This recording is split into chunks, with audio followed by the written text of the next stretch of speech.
I'm Joe Davidson. I'm interviewing my grandfather, Steve Davidson, who served during World War II. So pop up. Were you drafted or did you enlist yourself?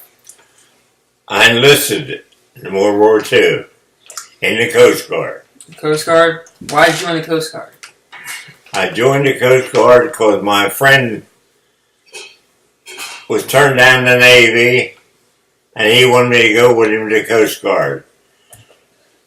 He failed in the Navy because of his eyes, his glasses. Mm-hmm. He wore glasses, and the Coast Guard took us. So we went in about 2 weeks after high school. How old were you? I was 17 years old. And I went to 17 years old, and I went to I went to boot camp in the Coast Guard at Manhattan Beach, Brooklyn, New York. I took 6 weeks of boot camp up there. So then they assigned me to a ship, USS Manitowoc. It was a air and patrol frigate. Air and sea patrol frigate, I'm sorry. Fine. And so then after boot camp, they sent me to Boston. Mm-hmm. Boston. At is that where? No, anywhere. They sent me to Boston, and I got on a ship there at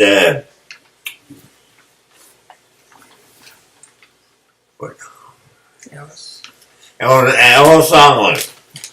And at Ellis Island, I was happened to see that people would still come overseas.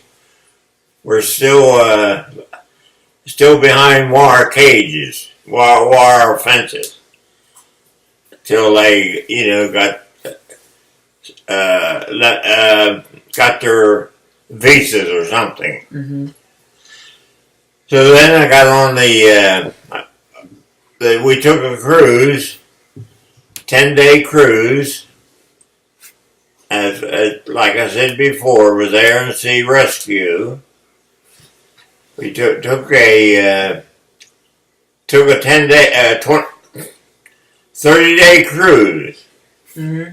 and then we came back, and so then they assigned me to another ship. Same ship.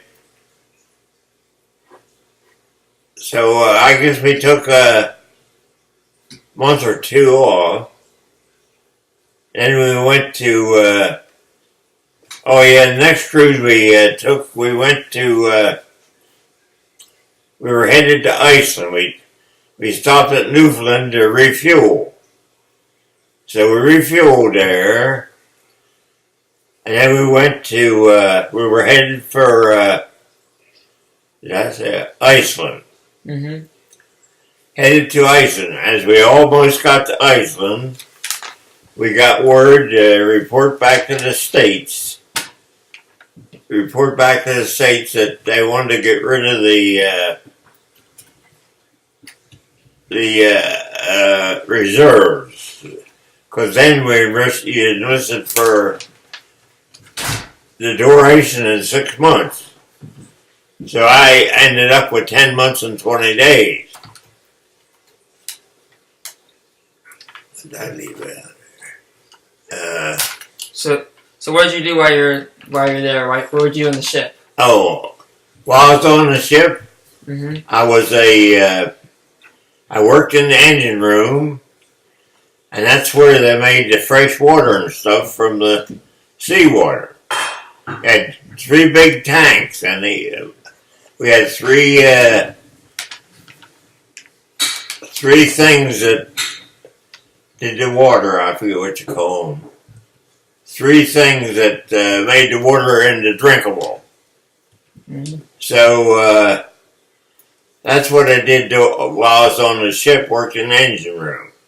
On our way back, I just came off of duty at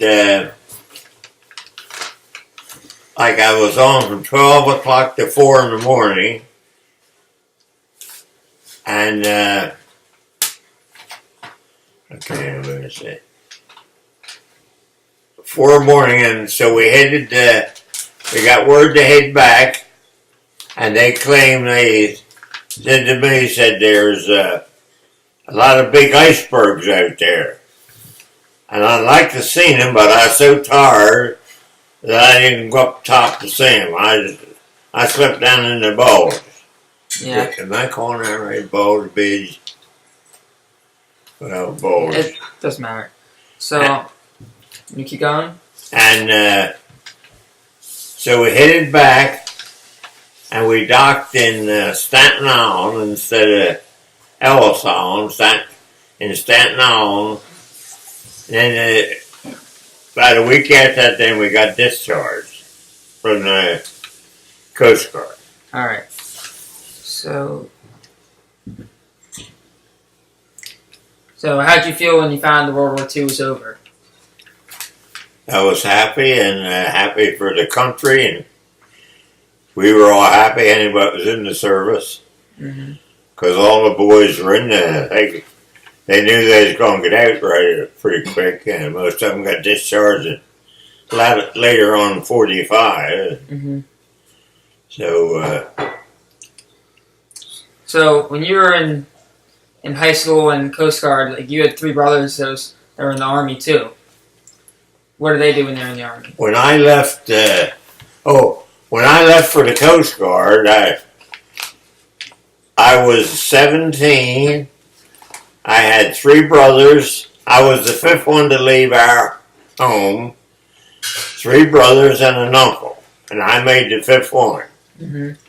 And they all served. My one brother served in England. My uncle and the other brother served in Africa, and brother Jim served in Germany. Yeah. And what did he do when he was there? Brother Jim was he fought in the Battle of the Bulge. Really? Yeah. Wow. And then, what did you say when Jack went over there?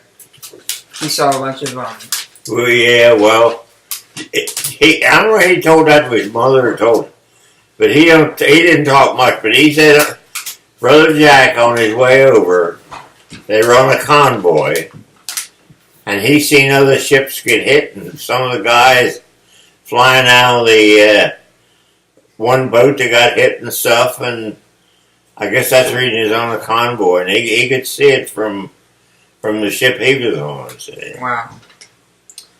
Alright, so after World War II was over, you went back home, and then a couple years later, you were drafted again for the Army for the Korean War, right? Right. So tell me a little bit about that. I was drafted in December 20th, 1950, Mm-hmm. and I served in. I left there, went to Fort Meade, Maryland. Ended up they sent me to Camp Pickett, Virginia. I was assigned to the medical corps. I can't think of what they call us. And okay, assigned to the medical corps. And so we trained there for all the medics in Camp Pickett. We left there one week for Southern Pines, North Carolina, on maneuvers. And Southern Pines, North Carolina. So then we were there for about a month. We reported back to Camp Pickett. the captain asked me, and we were, of course, I told you we were all in the medics. The captain asked me if I'd be willing to go to San Antonio, Texas, for 3 months. I said, well, I'm not a medic man, doctor, or captain, but if you want to fill out your quota, I said, I'll go. So I went to San Antonio. We took, I don't know how many, we took a lot of medical classes down there. And after that, I reported back to Camp Pickett after we did all our time in San Antonio.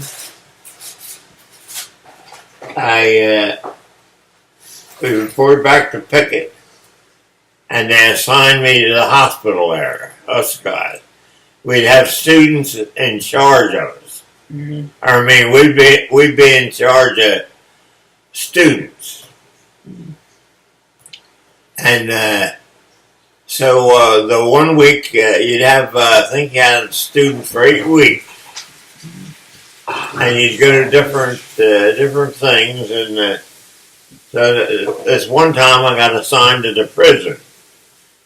So they take you back into prison and lock you in about 3 doors behind you.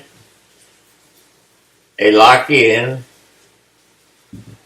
Then they, and one time I saw a poor patient get a, that thing. Eddie took one of them. I saw a patient receive a, what is that thing? Anyway, when the electric hits them, they just it just about knocks them out. Or it does knock them out pretty much, because there's a nurse there. One woman in the room would hold a depressor in his mouth, and when the electric shock would go. Yeah. When the electric shock hit him, he just kind of does, it just really knocks him for a loop. Wow. So then another day in there, I was backed up against this wall, and I kind of kept my back to the wall in the prison there where you're locked in. That's for guys, can't stand the pressure. So this one big guy came over to me, and I wasn't supposed to be doing it. He said, what are you chewing there, Colonel? I said, I'm not a colonel, I'm just a little corporal. He said, what are you chewing? I said, I'm chewing some gum. I wasn't supposed to be. He said, well, give me some. I said, I'm not allowed to. I'm not allowed to give you some. He said, give me some gum. I said, here, take the whole pack. He was just big bag. Scared the heck out of me, man. It was scary in there. Everybody look at you. So, is there anything else you want to add about when you served? Any other stories? I guess not. After I come out of my hospital work, I think I got discharged like a week or two right after that. Yeah. And I got discharged exactly the same day, December 20th, 1952. So I guess then you're done. That's done. Well, how about anything else? I guess not. I could probably think of some things I should say, but I don't know. I guess not. Alright, well, thank you for talking with me today. Thank you for serving our country.